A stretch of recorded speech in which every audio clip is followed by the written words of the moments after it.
Camille, welcome to AEI. It's great to be back, Christina. Oh my goodness, but you know that 21 years ago, I don't know, it was today, but close to today, we were interviewed by Ben Wattenberg for the AEI program Think Tank, which aired on PBS. The question was, has feminism gone too far? And I looked at the transcript, and it's amazing because all the things we are saying are truer today than they were 21 years ago. About the excesses of feminism, the victimology, the male bashing, the panic over sexuality. At the time, 21 years ago, we were confident that it would be corrected. It was simply too mad to succeed. But it's still here. I know. Well, Christina, we sent up early warnings. You heroically, in the late 1980s, were in direct confrontation with women's studies professors at a time when philosophers. Yes, at a time when I could not get published. Okay, and finally, after my first book, Sexual Personality, was released in 1990, you wrote to me and told me of your problems. Okay, and we've discovered each other as allies, and that our status, it seems to me, as truth tellers, okay, is historically unchallenged. Okay, and I think that people are going to start to wake up and to realize if they'd listened to us to begin with, we wouldn't have these problems now. We wouldn't, and it was so obvious to me. I was criticizing the the feminist theorists at the American Philosophical Association, and what they were writing at the time was just warmed over Marxism, with so much animus to American society, to men, to everything, to art, to beauty, and it seemed to me that it wouldn't take long for it to correct itself. It was never corrected. Mm-hmm. And what happened is you and I believe, won the argument. Mm-hmm. In the journalists agreed with us, and the court of public opinion was on our side. They won all the assistant professorships. They just quietly worked. They didn't care about criticism because all criticism is by definition backlash. Well, a lot of people dropped out of graduate school. Okay, the really free thinkers, the independent minds, couldn't take the kind of conformism and the PC ideology that they had to kowtow to. I mean, I got letters like that once I was known in the early '90s. Letters came from all over the country, from former graduate students who said they knew they had no future in the profession, okay, because there was a total kind of brain dead attitude. You had a servile, sycophantish attitude you had to have to certain received opinions. Absolutely. In our interview 21 years ago, you mentioned the sort of Kremlin-esque, feeling in feminism as a Kremlin-like environment, mm-hmm. So much censorship and excommunication and so forth. And students today don't realize that there had been this kind of purge of anyone who was a dissident. I happened to have tenure when I started criticizing it, but if it would be career diminishing or career annihilating to criticize feminism, even more so today. Right. Well, when I was a graduate student at Yale, which was 1968 to 1972, I was the only person doing a dissertation on sex, okay, at the graduate school, okay, and I had trouble getting a job, because of it. I was the only openly gay person at the Yale graduate school, okay. There were a lot of closeted people, and I didn't even have a sex life, okay. I thought it was important to put a gay identity out there, but from the very start, okay, as feminism's ideology cohered and solidified, I could not have a single conversation, okay, with feminists either inside or outside the academy. They could not stand, again, just what you say, anti-art, okay, anti-rock and roll at that time, anti-Rolling Stones, okay. They would not take seriously anything that has to do with biology and hormones or anything like that. I was completely ostracized. So, but I belong to the pro-sex wing of feminism, also pro-art, pro-beauty, pro-fashion, pro-Hollywood. All of these things were anathema. Pro-glamour. Pro-glamour. But then, thanks to Madonna, there was this new dissident wing in the 90s, which won. Okay, the pro-sex wing of feminism won. But now, we won all these gains, but the institutionally entrenched feminists, and commissars, right, have brought it all back to square one again. All the new freedoms we won in the 90s in the pro-sex insurgency are gone again. I mean, it's amazing, and it's a kind of axis of intolerance with deans and fanatical young feminists, and the United States government, because the Department of Education has sent this directive to all the schools that they have to clamp down on harassers and so forth, and they've defined it so broadly, that it includes, you know, if you overhear someone telling an off-color joke, you can bring them up on charges of harassment. So we have this little reign of terror, this hyper-Puritanism. It's as though, you know, George Orwell's Junior Anti-Sex League has occupied feminism. It's truly Stalinist, absolutely. Now, I take a very extreme view, which is that colleges and universities should never interfere in any way with the social lives of the students. It's up to the students to regulate themselves. If a crime is truly committed, it must go to the police. Right? And so a lot of these problems would stop, okay, if universities would confine themselves to education and not to the surveillance, okay, of students' private lives. Now, our generation won these freedoms. It was in loco parentis when we arrived in college. Yes. Right? Parietal hours. Parietal hours. My young men wouldn't be allowed in your room. And then if they were there, well, this was right before I got to college, right. But you had to have all of your feet on the ground at one time. You had to look through your door. People managed to do things. Well, in 1964, when I arrived in college, our women's dorm, the girls had to sign in at 11 o'clock at night, whereas the men could run free all night long. Okay, so we are the ones who demanded that the authority figures get out of our sex lives. And we wanted to be as free and as wild as the boys. Yes, and they said to us, no, the world is dangerous. We need to protect you from rape. And what we said was, give us the freedom to risk rape. Okay, these are the freedoms that we won. And now the younger generation of girls want the parental figures back in. Okay, it is deeply Stalinist. It is deeply infantilizing. It is deeply reactionary. It has nothing to do with feminism. It's fainting this is a couch. retreat. It's fainting couch. It's Victorian ladies swooning on their chairs. Yes. And you've heard about the safe spaces, young women. I gave a lecture at Oberlin and Georgetown a year ago, and they organized safe spaces for students who were triggered by, you know, it was a philosophy professor was going to induce PTSD because of what they objected to is that I might have some ideas that invalidate their experience. They're institutionalizing neurosis. It's what they're doing. True. It's absolute madness. And have you heard the fashion on campus now is called intersectional feminism. Yeah. Mm-hmm. And it's supposedly very progressive, and it's going to take feminism to a place where it is taking account of women with multiply marginalized identities, on and on. But all of the women, the practitioners, seem to meet at the intersection of propaganda and neurosis and rage. And they're bullying people. They're using feminism now. They're telling men, check your privilege. Mm-hmm.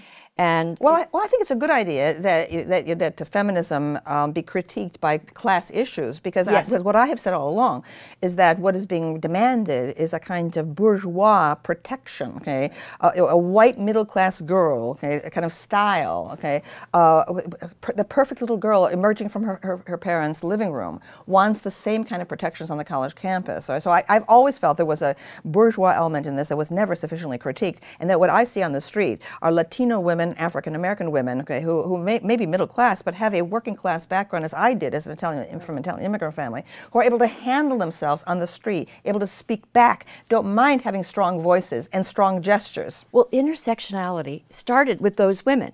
So it was a group of African American women who were just fed up with the women's movement attending only to the needs of highly professional middle class, upper middle class women. But it has been appropriated by mostly middle-class white women on the campus. Mm-hmm. So safe space was actually a word that was used in early black feminism, as where black women could just, and Hispanic women, places where they could just talk to each other and they weren't censored and they could mm-hmm. speak their minds. But now it means a place where, for example, young women at Brown University, if there's a debate that upsets them, they flee to a safe space where it was described in the New York Times by Judith Shulevitz. They had coloring books, crayons, tapes of frolicking puppies, bubbles.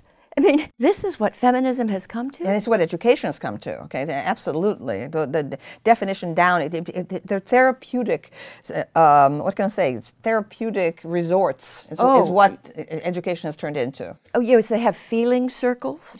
They have reflection journals, and it's this odd mix of therapy and mm-hmm. and anger, mm-hmm. because the good word for this style of activism, they call them cry bullies, and because they combine, they're both victim and victimizer. And they sort of do to other people, this new style of campus intersectionality. They actually do to other people what they claim was done to them. They treat people, they objectify, and they stereotype, and they demonize, and then they try to get people punished. Well, Christina, this is coming from the public schools, all right? It's coming from their public school education, which was devoid of knowledge of world history and world geography, and it is nothing but navel-gazing and diversity training and being in all kinds of instructions about social interaction. When in fact, if the atrocities of history were revealed to young people, okay, they would be able to put their own little hurt feelings into perspective. Into perspective. They have no perspective. No. And I think these anti-bullying programs, they're learning that even the slightest insult is a major event. You must bring in the adults. It was terrible. He called me a name. So they come to college thinking that if someone disagrees with them or says something that's distressing, that it's a catastrophe. Yeah. See, this is what I call my feminism. Amazon feminism. I've called it drag queen feminism, right. Street smart feminism, because the drag queens of old knew how to handle themselves on the street. Okay, they could be a 6-foot-tall, African American guy, okay, in a dress, okay, and he knew how to pull off his high heels and defend himself on the street, okay, and what a tongue they had, etc. And now everything is about weakening students, not strengthening them. Oh, it's exactly that. And now let's talk about the young men. Can you imagine being a young man on campus today? And what I see happening is just the way society used to police the sexuality of gay people, it's now sort of open season on the sexuality of heterosexual males. Absolutely. They're monitored, they're policed, and demonized. And neutered. They're Yes. neutered. By the time they get to the Ivy League, okay, they've Right. been neutered. Everything's been stripped off of them. Okay? They've been made to feel ashamed of anything virile. Okay, they have nothing to identify with. Right? And they're taught their masculinity is a pathology in need of a cure.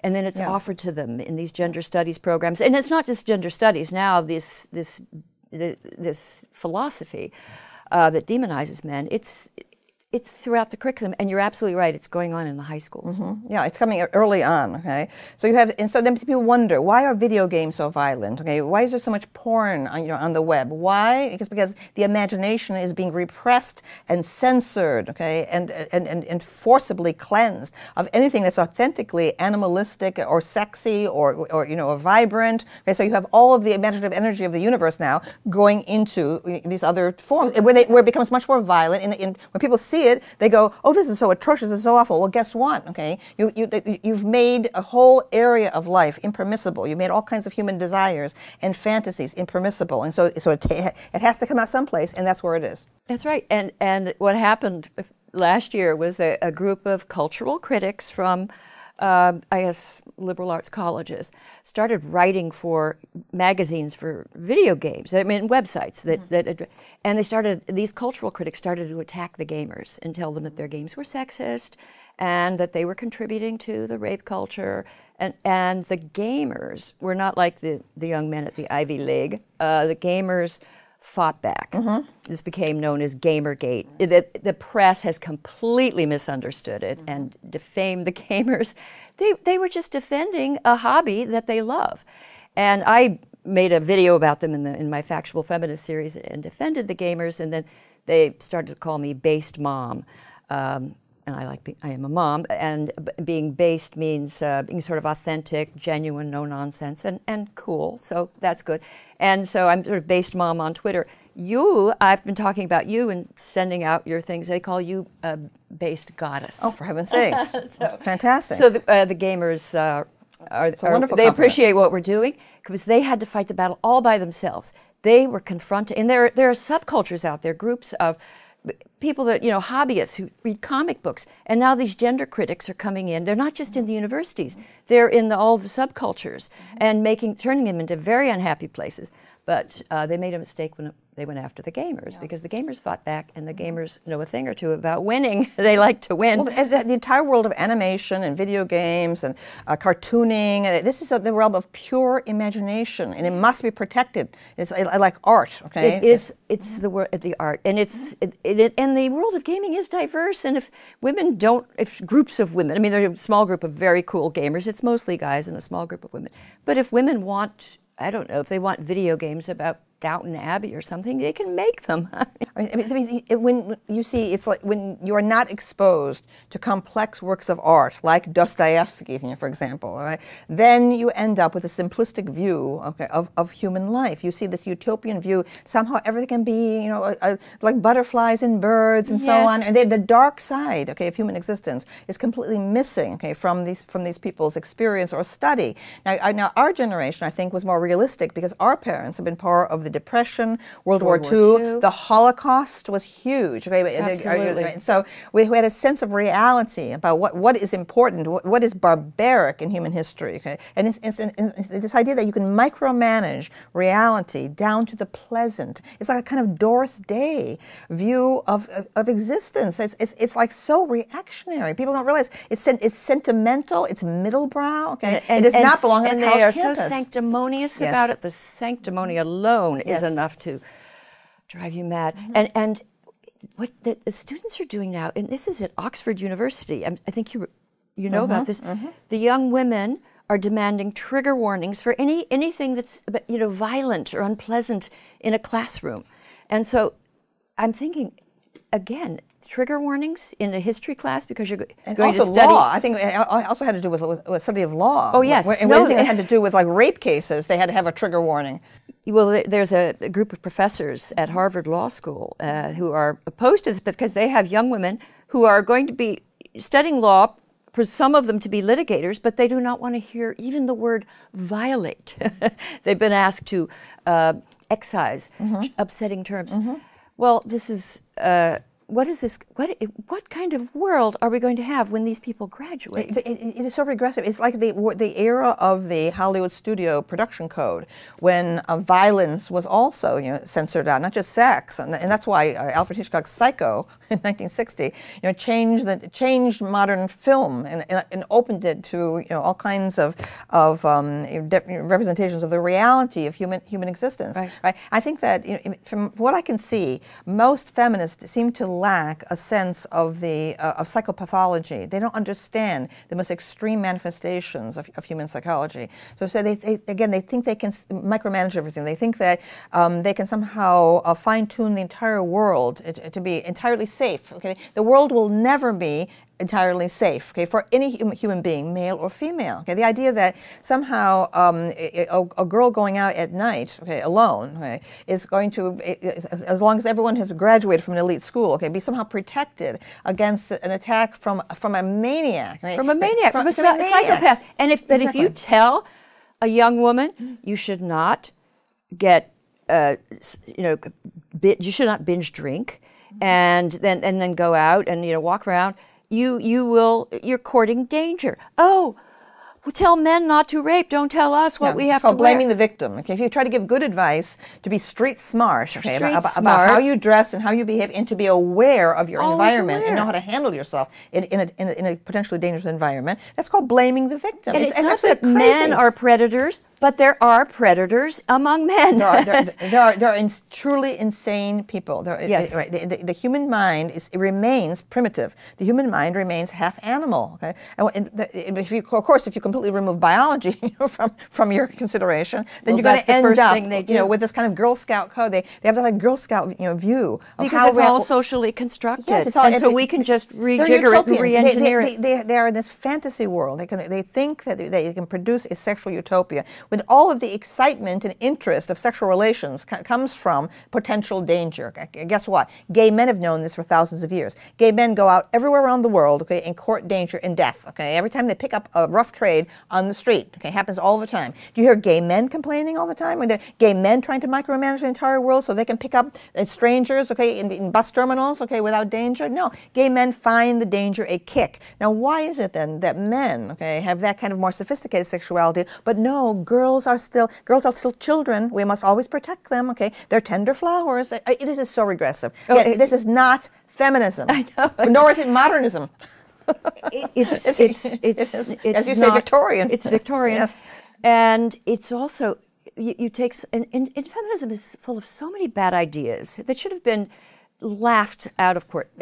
For example, this idea of the male gaze, and they use this That's, you know, woman is treated as object, passive. It's Laura he's the Mulvey's agent. idea. Exactly. From the 1970s. Okay, and it absolutely, it just polluted film criticism. And Laura Mulvey is a very nice person. I've met her at the British Film Institute in London. I think she's changed a little bit. But she knows nothing about the visual arts. Okay? You cannot just, you know, wade into film criticism and start talking about the male gaze without knowing something about the history of art, okay, and of perspective and of vision and so on. Okay, the male gaze is a foolish idea. Should have long ago been discarded. And it's not as if in gay culture we don't find the male gaze. I mean, gay males enjoy looking at pictures of beautiful, idealized. And there you have just disproved this stupid theory, okay? Because gay men know when they look at a beautiful young man, okay, that they are not creating some sort of powerful subordination, okay, you know, on that man, okay? They know they're looking up in admiration at that beauty, okay? This has been part of Western art since the Greeks. And it's how, I mean, men look at women, and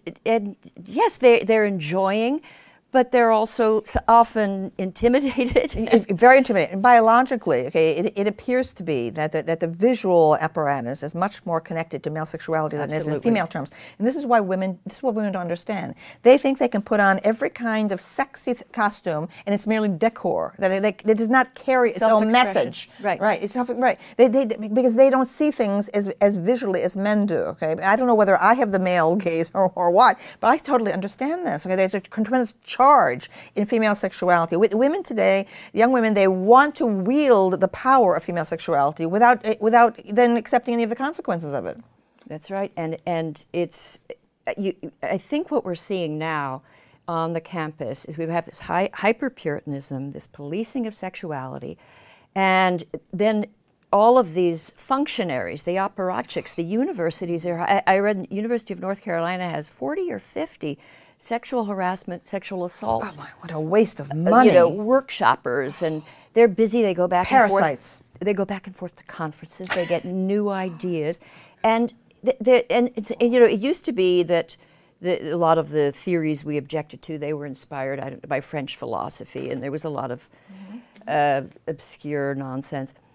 Now, a lot of the scholarship is driven by these apparatchiks. It's almost functionaries in university and their little findings, which is all propaganda, advocacy research. So they find that, you know, turns out that Swarthmore is a rape culture. And where on earth are women more women safer? But they now these sexual harassment assault counselors, they have fact books and, you know, little videos, and they bring kids in for orientation and tell them they actually describe the campus. It's as dangerous at Oberlin and Wesleyan as war-torn Congo. And, you know, so and the young men, so the young women are frightened. Yeah. And so they've introduced so much paranoia. Yeah. And it's the bureaucrats. And the culture of blame. And a young man can be destroyed because simply by being accused is... the kangaroo courts. In these kangaroo courts. The bureaucrats have taken over the universities. The faculty have also very critically lost power over the past 30 to 40 years. And the faculty has been utterly passive and not pushing back against all of this. Where have they been? You know, when we were talking 21 years ago, I thought for sure more scholars would come forward, because I do believe that this panic, this you know, Salem witch trial atmosphere, it was created by scholars working with the university functionaries, but it's going to take scholars to stop it. Where are they? Yes, that's right. They're afraid. There's a fear. Okay, now. Okay, once you tangle with the bureaucrats, they have all the power now. Okay, there's no, and now with federal regulations behind it, it's intrusive. Well, this is it. I'm hoping Congress is going to roll this back. This over-interpretation of Title IX. Back in the 1990s, when we were winning the argument, and we had the support of the media, and there were all these great writers that took our side, pro-free speech. I mean, it was taken for granted.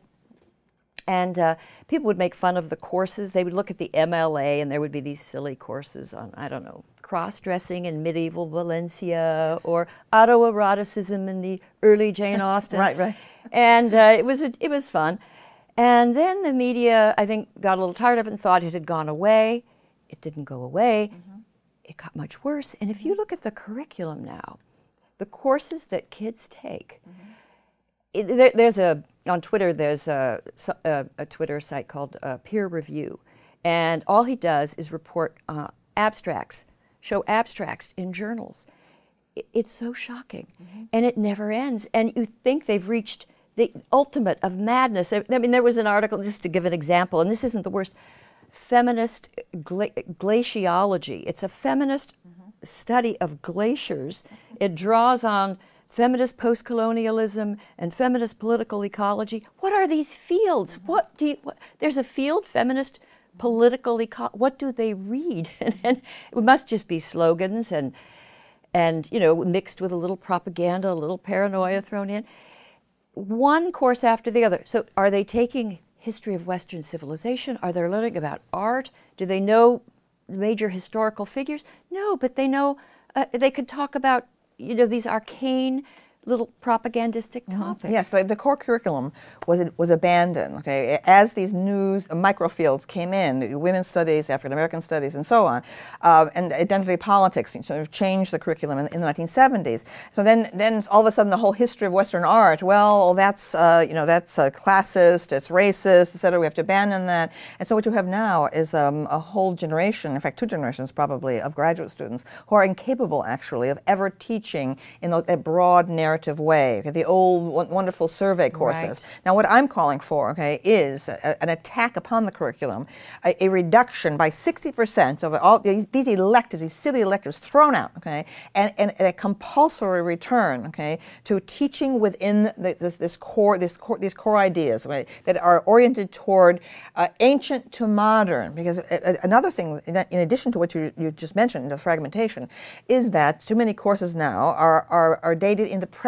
They're present from after the Enlightenment or even after the 19th century. Okay, so you have a real imbalance in the curriculum. So that the young people have no sense, okay, of the ancient civilizations and the way they rose and fell, okay, over time. They have no idea of the world. They think that all the evils of the world are isolated in Western culture. They have no idea about the atrocities and the oppressions of empires all over the world and so on. So what we need to do, I discover in my students, coming from a broad range of preparations, from now and then there'll be a private school student, but mostly they come from good suburban schools or from bad, you know, inner city schools, and they know absolutely nothing about the chronology of human life. Okay, and hence they look around them and they see things that are flaws in our current system, and they believe that these flaws can be fixed, and that all other cultures in the history of the world were somehow a paradise on earth. Okay, when in fact we're enjoying the most liberties ever as women.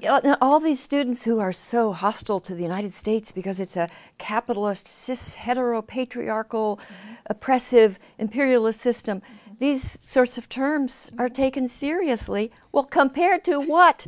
What other country? I mean, we're far from perfect, but we're a struggling democracy that's done more to address racism and classism and sexism than any country I'm aware of. And but it's almost as if they don't know that. And they don't know that, well, we have experimented with systems, you know, that don't have free markets, and they didn't work out very well. The students don't seem to know that. They don't know the history of communism. Oh, they have no sense of economics or much less economic illiteracy. You know? Yeah. And so they very confidently have, and they've been taught in their classes. And what astonishes me as someone who was a professor of many years, I always thought it was a sacred commandment. Thou shalt teach both sides of the argument. Right. So in any philosophy class, I would make sure whatever we were studying, I'd try to bring, you know, the best that was thought and said on both sides. Well, in these classrooms, in many classrooms, it could be, and especially anthropology, sociology, not philosophy. Philosophy is so far immune to this, although it has other problems. Literature, throughout the humanities. Literature, and then of course gender studies, all the ethnic studies classes. It's largely one point of view. I mean, they have their doctrinal feuds, but it's the gamut from A to B. They leave out all other perspectives. Conservatives aren't there, heaven forbid. Libertarian perspectives not there. Common sense has no place. And so the students have this sense that they've been exposed to, you know, what is, they take to be settled knowledge. It's not settled. Yes. Well, this is another thing I'm calling for, is that the profession has not paid sufficient attention to this question of advocacy in the classroom. Okay? I think that it's important that teachers have opinions inside the classroom and out. However, they have an obligation, ethical and professional obligation, to identify what they're saying as opinion, okay, and to state openly to the class that every person in the class, okay, has the right to express a contrary opinion and to hold it without the rest of the class scorning it or creating a hostile environment, etc. Right? But that's totally gone from the profession. Okay? The idea of the ethics of teaching, okay, as well as the ethics of research, are no longer a subject of study, okay, by the profession itself. Oh, this is very important to bring back. And just in terms of effective teaching, what I love to do, because I loved it as a student, you'll remember this, this is especially true in philosophy.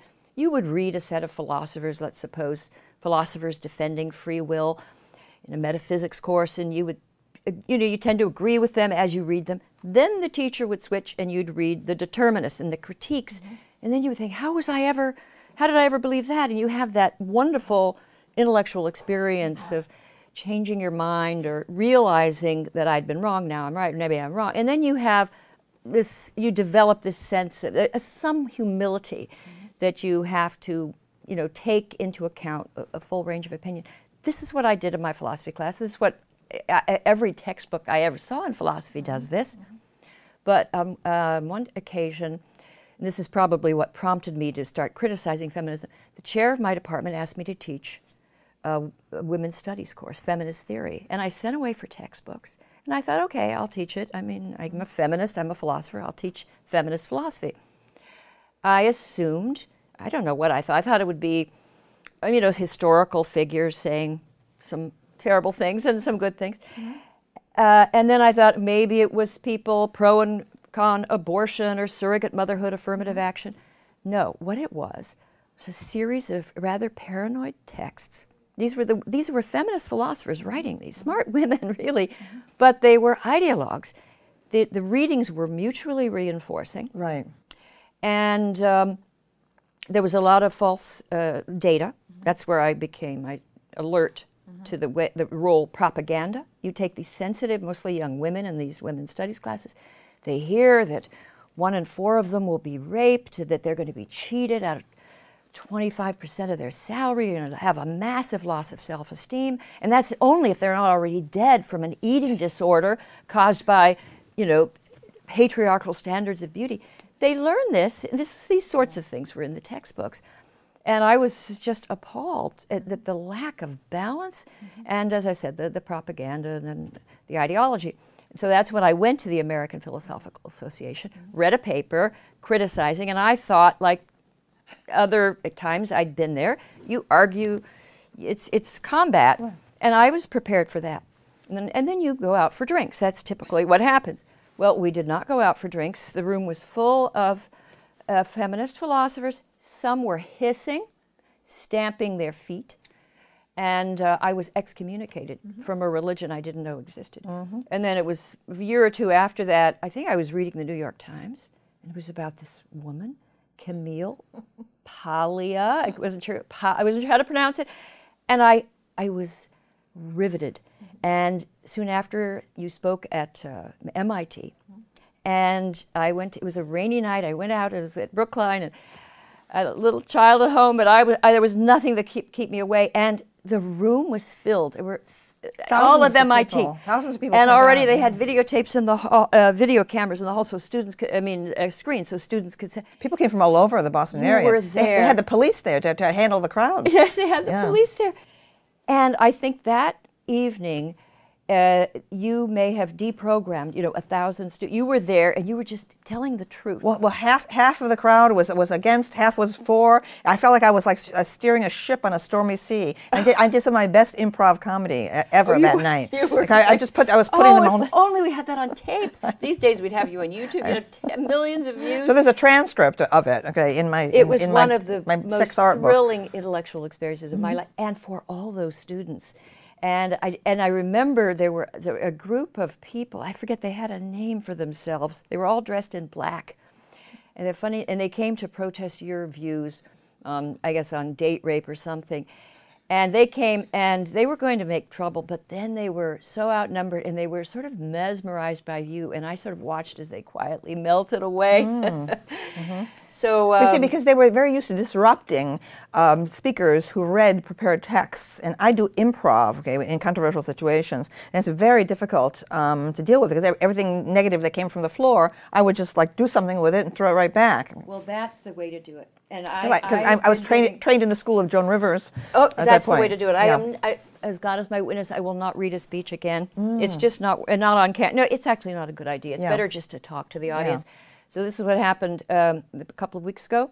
Went to UMass Amherst, and I was there with Milo Yiannopoulos, who is this provocateur, satirist, self-described shit poster, and just funny, and he says provocative things, very, very amusing to me, not to everyone.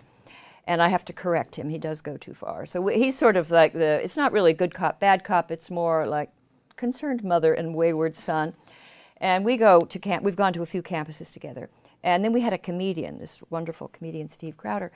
So there were three of us. As soon as we come on, people in the audience, you know, so they're dispersed around. They start screeching and yelling, and then Milo says something, and he's doing what you say. He makes some. I won't repeat what Milo said, but that provoked them. And then I went up as based mom, you know, to be reasonable. I thought, well, I upset them even more. They were screaming even more. They were using a foul language. It's all on tape, so it's kind of gone viral. But there was not a moment they weren't screaming. And no, you know, I don't know where the campus police were. Apparently this is permitted. But at one point Milo said, we're not going away. We're here. We're going to give our talk. And then the comedian did this little riff. He was angry at them. And that's also gone viral on the internet. But my hope is that, so this has all been covered by the conservative press. Not a word in the New York Times. Not a word in the New Republic or on, you know, Slate. No one's, the liberal media is not paying attention. So I'm very concerned that, I mean, last time we had the help of the liberal media, and that didn't work, so maybe not having them, maybe it doesn't matter. But I'm just sort of wondering when, who's going to come forward and defend just free speech? Where is that right now? Where is the movement? Where are the Nat Hentoff? Well, Nat Hentoff is still there, but in those days we had just so many people coming forward and defending free speech, and you had people. I think there has to be pressure on the colleges and universities themselves to maintain an atmosphere for civil discourse and for hospitality to guests of any political persuasion. And without that kind of backbone, okay, coming from the college administrators themselves, I think this is going to go on. But I think I feel that there is slowly a sense of things turning, that the seriousness of it, okay, is starting to become aware, okay, that this is really getting absurd now. And I also think some of I think a lot of the millennials who sort of, because it's a scrappy generation, and it's also, they're all connected on the internet, and so they talk to each other. We haven't heard from them yet. I think every generation, faces a threat to freedom. You always have to fight for it. I mean, in the 50s, you had the McCarthy era, and earlier generations, there's always movements that come along and have good reasons why someone should have to shut up and keep quiet, and so these censorship campaigns. So this generation is being challenged, and I think I'm seeing signs of rebellion. But I don't think students realize that kind of power that they have for pushback against the college administrations. They keep on accepting all of this paternalism, this kind of suffocating, all-enveloping paternalism. Okay? Right, and I think the activists, these social justice warriors on campus, they know the power they have over administrators. Yes, that's right. Someone taped a young woman going into an office in at Vassar College, demanding that a copy of it was a setup. I mean, it was someone filming this poor administrator, really. So this sort of pretend student went in with a copy of the U.S. Constitution. I think it was at Vassar, and she wanted it shredded because it was triggering. And the media had, the conservative media had a good time with it because it was showing that here's an administrator that would shred the Constitution. That's not what I saw in the tape. I saw a frightened administrator, terrified that of this young woman, probably thinking, am I going to lose my job if this doesn't? And she was a hostage. This administrator was like a frightened hostage. And this is what I think. I think that, so what I want the millennials to understand, the social justice activists and the trigger, the safe space people on campus, they are pressuring and frightening the administrators who are giving in to them, which is nothing these administrators should be proud of. But it's time for a pushback from the students who value free speech, who value rational scholarship, who would like to be free individuals and to stop the policing of sexuality. All of these things have to be fought for again. That's right. Absolutely. Yeah. So yeah, it has to be a new movement, a new free speech movement. In my view, it has to be, and it has to come from the students, as it did the first time with Mario Savio. I was just going to say we need the Mario Savios, right. And at that time they had a lot to lose too, and so because that's what the students will tell you. They'll tell you, college is so expensive, and if I get in trouble, and now you can be marked as a rape culture apologist or a racist simply by challenging.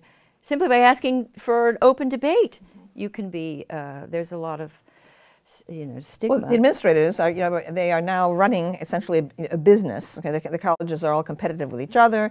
They're desperate for tuition dollars. So the bureaucrats are all about protecting the PR image of the university. So they want to be on the politically correct side of protecting those who have suffered from racial or gender injustice in the past, et cetera. I mean, there really is this kind of, speak of sanctimonious, this puffed up view of themselves as somehow part, of the progressive movement of social justice in the universe, by suppressing people of dissident views on campus. And you can't even get, there are, and I've been writing about this for years, as you know, there's now this set of, it's just a body of egregiously false information at the heart of campus radicalism, particularly campus feminism. And 21 years ago, we were talking about false statistics on rape, false statistics on the wage gap. This wage gap. It's still going on. It will never go away. It's so ridiculous. So this one statistician said a phony statistic is harder to kill than a vampire, once it's out in the media. A false feminist statistic is the hardest to kill of all. It's unbelievable. It is beyond the reach of rational analysis. No one understands that, for heaven's sakes, John Kennedy signed the Equal Pay bill. It was like decades ago. It was like half a century ago. And there are very rare cases of a woman being paid less than a man for doing the same job. Okay, right, the same job. They don't understand that. So simple. No point. Responsible economist would tell you otherwise. Oh my Lord! And yet, when I say this on campus, I shrieks and some young woman at Oberlin, I remember saying, well. If you want to make as much as a man, you should change your major, because on average, men are more likely to study these highly, remunerative fields, petroleum engineering or naval architecture. And I just said to the Oberlin, if you study feminist dance therapy, you might not earn as much. Oh my goodness, they were outraged, and at the idea that they couldn't study what they want and then earn as much, and so forth.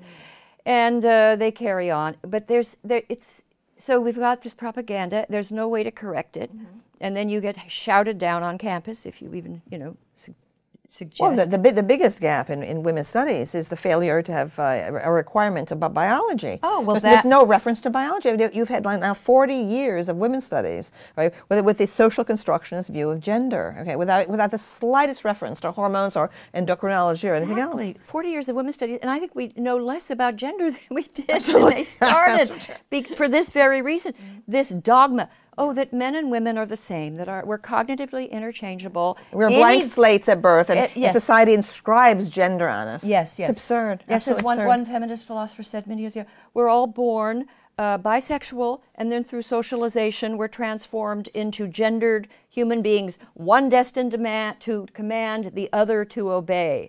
So I once read that to my husband, who said, which one commands and which obeys. There you go. Yeah. I mean, for heaven's sakes, I'm someone who was writing a dissertation on androgyny. Okay, and I never, for one moment in my entire life, have questioned that the sexes are actually different, and that there is a very powerful hormonal compulsion that drives the sexes together for procreation. Hello. Okay. And it's so obvious. Yeah. And people say, well, what's the evidence? Well, let's start with the entire anthropological record, or just go into any.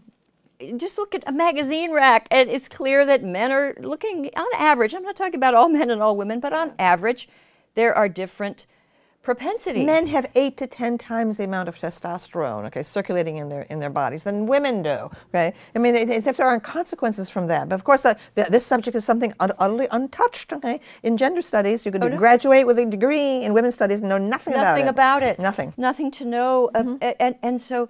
Anytime they find statistical disparity between men and women in any field, if there are more male, petroleum engineers, it has to be discrimination. Right. It can't be women's free choice for any reason. Free choice, and that on average, women are interested in other things. Absolutely. And also women want more flexibility in their lives to allow for children. But that's not also part of the feminist equation. And as if we don't have a special bond with children. As if, it's so absurd. The denial of nature, the denial of femininity and masculinity. Absolutely. Which for most people, it's a source of enjoyment and if you are conventionally feminine, you enjoy that typically, and the same with male, and you enjoy a masculine man, and all of this is now sort of either denied or there's this aura of disapproval around conventional sexuality, and there's a little pushback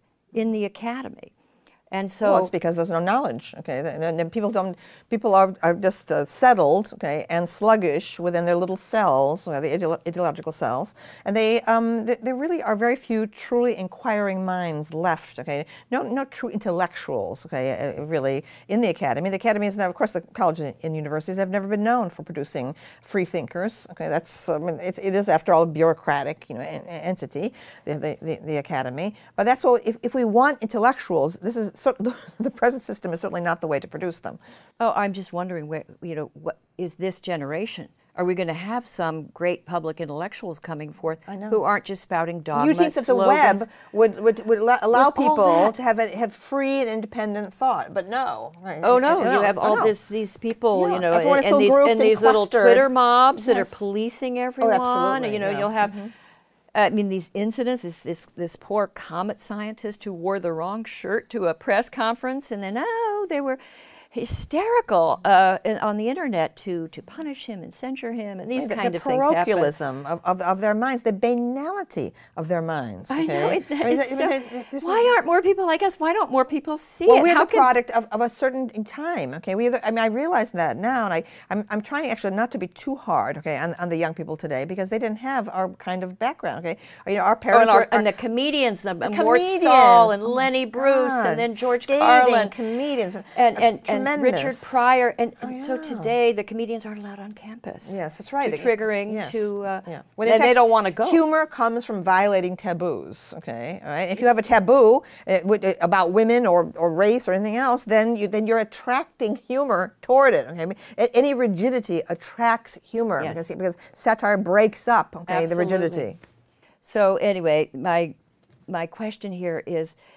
I think this, this propaganda and the denial that there are differences between the sexes, they've just built up this. It's a big lie, and it's almost to me comparable. I can't carry out this analogy too far, but like the credit default swaps, and there was all of these bad mortgages distributed everywhere. No one knew where they were, but they were everywhere in the economy, and then it brought it down. And I see this is like this feminist misinformation. We have feminist misinformation in every area, disseminated by these credulous journalists who don't ask the right questions. So everybody believes sexes are exactly the same. And, that there's this wage gap, that there's this rape culture on campus, that women are, victims and men. All of this is out there. Large numbers of people believing something that's just not true. Well, you have to realize that a lot of people in the media now are products of those PC elite schools. I encounter them all the time, okay? And trying to get their minds to focus. They have a utterly, I'm talking about Yale degrees, Harvard degrees, Princeton degrees. The more prestigious the degree, the more likely it is. Absolutely. Their minds are like pudding. A whole generation of young women. They have no knowledge. They've been miseducated. And they're in the media. They're writing in the New York Times or doing political analysis in the New York Times. They know nothing. They know nothing, but they have a lot of confidence, very high self-esteem. Yes, no problem there. They have these like bright and shiny degrees, which are in fact meaningless and valueless, worthless degrees, worthless Ivy League degrees. They should go back. They should go. I don't know. Remember, I used to say that Naomi Wolf, her parents should have sued Yale for her maleducation. Susan Faluti's parents should have sued Susan Faluti and Naomi. These are two very smart women, who were defrauded by their elite school education. Look how their careers have tanked. Why is that? Well, we're gonna see that. They didn't have the solid, rigorous education you and I did. They don't have I went to the State University of New York at Binghamton. I had a superb education in the basics, and that is fueling my productivity at my stage of life. But look at Susan Faluti and Naomi Wolf. They started out so strong, and there's nothing because they have nothing underneath it. And I identify with them in this way.